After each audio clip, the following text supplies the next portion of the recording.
India में ना एक सपना है जो लगभग हर कोई देखता है, अपना घर। ये शायद जिंदगी का सबसे बड़ा और सबसे जरूरी गोल माना जाता है। और इस पूरे सपने को ना बस एक लाइन में समेट दिया जाता है, घर ले लिया तो लाइफ सेट। लेकिन क्या हो अगर आपकी जिंदगी का सबसे बड़ा सपना, सबसे बड़ा फाइनेंशियल डिसीजन असल में एक बहुत बड़ा जाल हो? तो चलिए इस वादे और हकीकत के बीच की जो खाई है ना, उसको थोड़ा और गहराई से समझते हैं। देखिए, वादा तो बड़ा सिंपल सा लगता है। एक फ्लैट बुक कीजिए, 3-4 साल में पोजेशन मिल जाएगा और फिर ईएमआई शुरू। लेकिन असलियत वो एक बिल्कुल अलग कहानी है। प्रोजेक्ट्स 5-7, अरे कभी-कभी तो 10-10 साल तक लेट हो जाते हैं। सोचिए, सालों तक किराया भी देना और ईएमआई भी भरना, और कुछ बदनसीब लोगों को तो अपना घर कभी मिलता ही नहीं। तो सवाल ये है कि अगर खरीदार इतनी बुरी तरह से पिस रहा है, तो फिर बिल्डर कैसे फायदे में है? वो कैसे फल फूल रहा है? इसका जवाब छिपा है उनके बिजनेस मॉडल में, एक तरह की फाइनेंशियल जगलिंग में, जिससे ये पूरा जाल बिछाया जाता है। समझिए, ज्यादातर लोग ना बना बनाया फ्लैट नहीं खरीदते, वो एक अंडर कंस्ट्रक्शन सपना खरीदते हैं। और ये मॉडल ऐसा है कि इसमें बिल्डर एक प्रोजेक्ट को पूरा करने के लिए दूसरे नए प्रोजेक्ट के खरीदारों से मिले पैसे का इस्तेमाल करते हैं।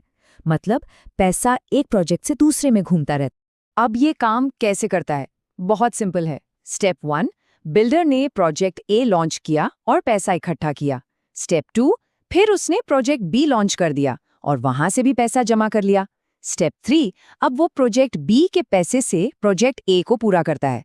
लेकिन सारा खेल बिगड़ता है स्टेप 4 पर।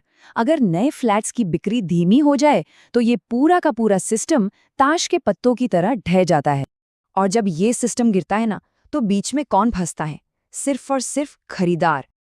अब मन में ये सवाल जरूर आ रहा होगा कि भाई कोई कानून वानून नहीं है क्या जो लोगों को बचाता है?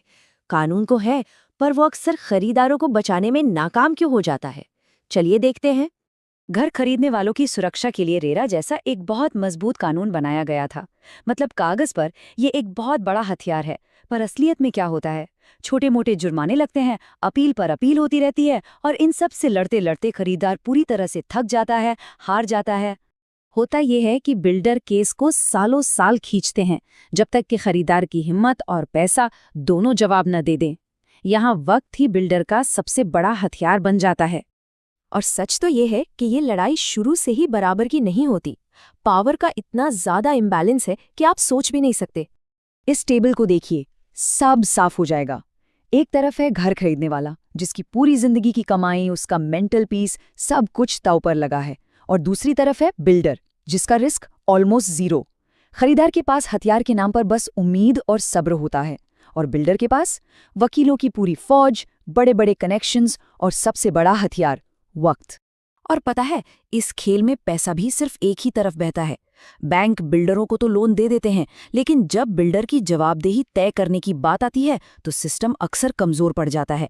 तो ये जो पूरा सिस्टम है, ये असल में एक लीगल स्कैम है। मतलब ये कोई चोरी छिपे वाला घोटाला नहीं है। ये सिस्टम की एक ऐसी खराबी है जिसे कानून का चोला पहना दिया गया है। और जब देरी की वजह पूछी जाती है ना, तो बहानों की एक लंबी लिस्ट तैयार रहती है। और बहाने भी ऐसे जो सुनने में बिल्कुल सही लगते हैं।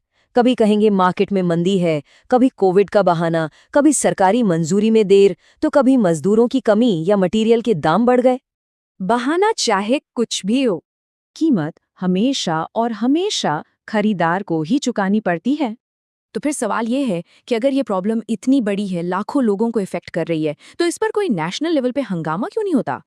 इसकी वजह ये है कि ये जो दर्द है, ये लाखों परिवारों में चुपचाप फैला हुआ है। कोई एक ऐसा मोमेंट नहीं आता जब सब कुछ एक साथ ढह जाए और सबका ध्यान इस तरफ जाए। ये बस धीरे धीरे लोगों की हिम्मत और पैसा चूसता रहता है। और यही इस पूरी कहानी का, इस पूरे सिस्टम का सबसे कड़वा सच है कि इंडिया में घर खरीदना छत की गारंटी नहीं देता, ये एक लंबी, थका देने वाली लड़ाई की गारंटी देता है।